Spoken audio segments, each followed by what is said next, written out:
Semuanya, kembali lagi bersama saya Magdalena Imun dengan NIM 2003 030019 kelas A semester 3, jurusan Sosiologi, Fakultas Ilmu Sosial dan Politik Universitas Nusa Cendana Kupang.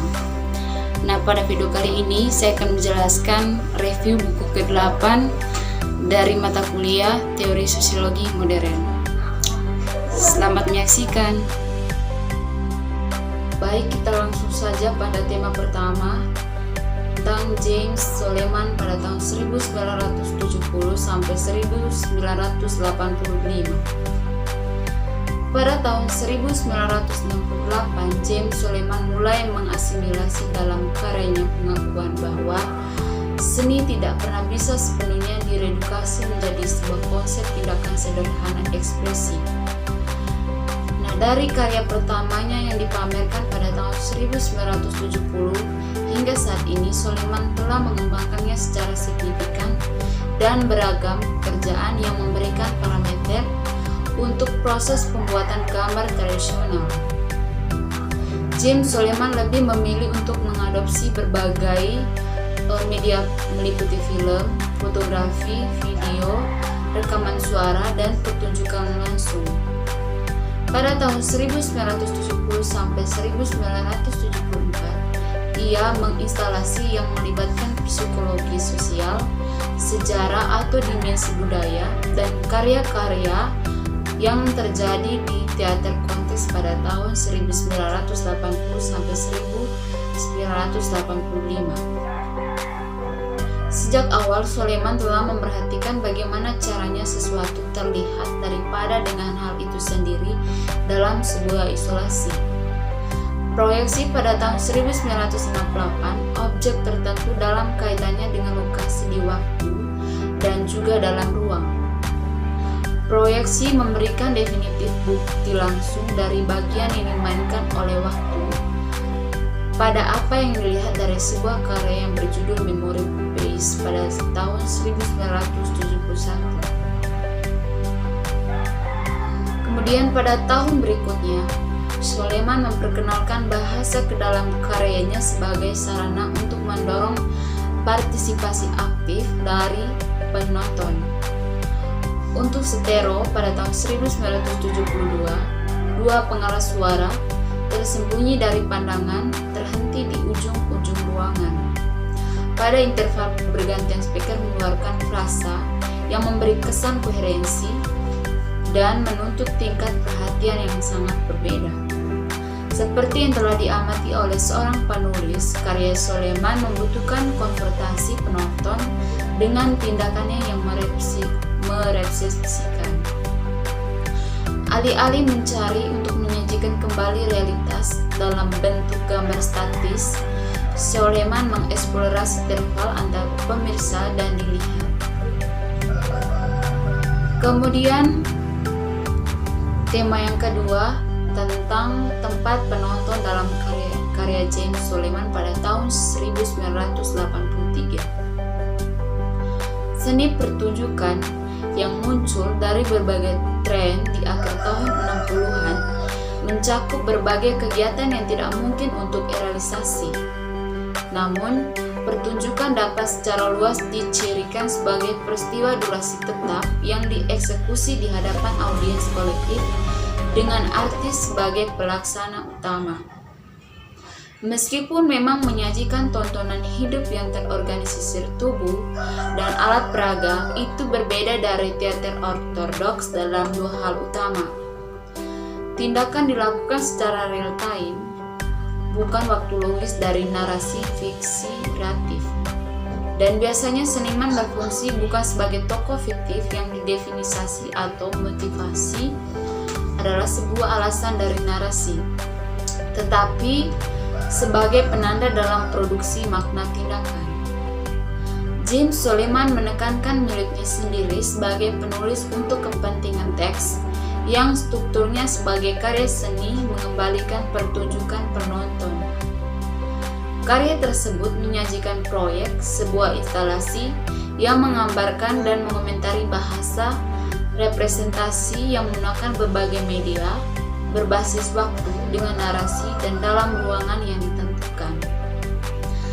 Kemudian tema yang ketiga tentang enigma pahlawan dalam karya James Suleiman pada tahun 1983. Ikon tural yang disignifikan bagi bidang representasi dan identifikasi formasi dieksplorasi dalam berbagai cara dalam karya Suleiman, dan sekali lagi penyelidikan dalam skenario hidup dan diduga mati.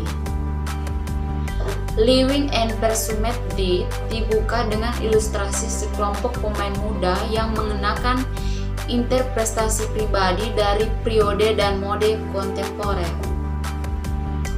Mereka mengadopsi pose yang melengkapi peran yang disarankan oleh kostum, yaitu mereka membentuk tipologi budaya, bukan sekelompok karakter psikologis, ditandai melalui tampilan visual.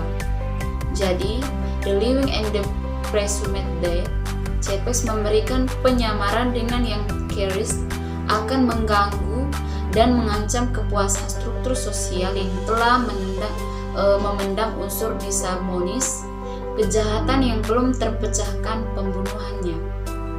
Kisah tradisional bagaimanapun membawa moral, untuk sementara itu menggambarkan peran yang bermanfaat pahlawan atau individu dalam masyarakat.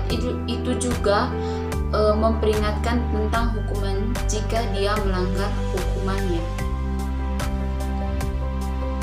Kemudian, namun seperti yang baru-baru ini dikatakan Suleiman di Ignotum per Ignotius pada tahun 1982, pedang bukanlah barang antik. Pertempuran mitis hidup dalam menceritakan kembali, tapi menderak legan fiksi heroik yang menghasilkan buta titik. Mitos adalah fiksi universal secara umum yang menempati ruang abadi, dan keduanya Strongbow dan Ignotum per Ignotius tampaknya menyiratkan itu untuk mencari para dewa dan pahlawan hanya untuk menemukan jarak tak tergoyahkan yang memisahkan mereka dari ruang fana, dari realitas yang bisa diterapkan. Pahlawan supranatural yang mewujudkan aspirasi kolektif atau secara umum dan impian transendensi. Melalui keabadiannya kebangkitan dalam narasi, pahlawan menentang waktu dan dengan demikian memberikan kelompok sosial dengan rasa identitas dan kontinuitas yang secara kohesif. Kemudian tema yang keempat, The Living Dead atau hidup dan diduga mati. Antara yang hidup dan yang mati, antara hidup dan yang mati, antara film dan fotografi, teater dan lukisan, di antara semua bentuk representasi terkait dengan gerakan dan statik ekstrim ini, di sanalah letak kesalahan dan seni yang tepat dan didedikasikan untuk masa depan yang sebagian masih belum diketahui dan dari di mana James Suleiman adalah penghuninya. Ada karya Suleiman yang melalui judul dan ambiguitasnya situasi yang diciptakannya dapat berfungsi sebagai indeks medan fluida ini, celah dan tepi yang telah diisi Suleiman dengan 30 tahun kerja di setiap genre dan subgenre dalam proyek, mulai dari yang paling minimal hingga yang paling lebih luas. Sederhana dan tidak terlalu terkenal, atau tetapi ini kembali dipamerkan. Karya itu diberi judul Image pada tahun 1975, hampir secara identik lukisan-lukisan tikal yang disusun sebagai rangkaian yang mendata yang dapat diikuti oleh penonton di kedua arah. Seseorang dapat memahami dengan baik strategi tunggal yang digunakan oleh Suleiman dalam hidup dan diduga mati dengan mempertimbangkan kembali hubungan antara dua jenis kematian ini yang sesuai dengan dua momen singkat cerita, ketampilan resepsi yang modis dan keintiman visioner Maze kesimpulan di kamar hotel. Atau seseorang dapat berpikir sebagai gantinya film, dan cara ini menanamkan dua menyatakan realitas hidup manusia yang dihasilkan melalui menggunakan kedalaman, proporsi, posisi dalam waktu dan ruang singkatnya melalui jenis bidikan. Namun, Soleiman memilih untuk membingkai pahlawan wanita dari Lesbos Express sedemikian rupa, bahkan melangkah lebih jauh untuk menghasilkan sebuah complicity dengan dia bahwa reminiscence dari voice over hanya bergema. Tidak ada dari jenis dihidup dan diduga mati. Baik, mungkin ini saja hasil penjelasan review buku ke-8 dari mata kuliah Teori Sosiologi Modern. Semoga apa yang saya jelaskan dapat memberikan manfaat bagi para pendengar maupun teman-teman yang sudah menonton video saya.